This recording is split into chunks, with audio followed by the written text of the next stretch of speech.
Sticky Fingers, Volume 5. A collection of short stories by J.T. Lawrence. Narrated by Roshina Ratnam.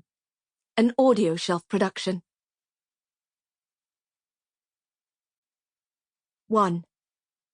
Good Riddance. Chengdu occupied Akiratu, 2054. Frankie cycled leisurely along the path through the midnight meadow. The air was cool on her face, and the moonlight was milky through the eternal smog that squatted over Sealock in western Akiratu. Soon, the field of grey flowers was behind her, and she saw the outskirts of town. Stuttering silhouettes of the glass recycling factory, the dairy tech shop, the burned carcass of the old prison, its black ribs reaching for the sky. Before she approached the flickering streetlights, she saw Erica and slowed down. You'd be forgiven for thinking they were twins. 2 young girls wearing heavy coats and breathing masks over their red lipstick, riding bikes with baskets. They squeezed their brakes and stopped beside one another, cheeks aflame against the chill of the night swirl. Erica steadied her bicycle, putting her boots on the ground, then reached into her pocket. She gave Frankie a cigarette, which the girl tucked behind her ear. With a last backwards glance, Erica placed her feet back on the pedals, and they both continued on their separate ways. Frankie wheeled slowly into town. She was in no hurry.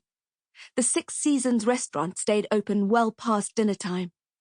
She found herself humming the Resistance song, which she did when she was afraid, and immediately scolded herself and stopped.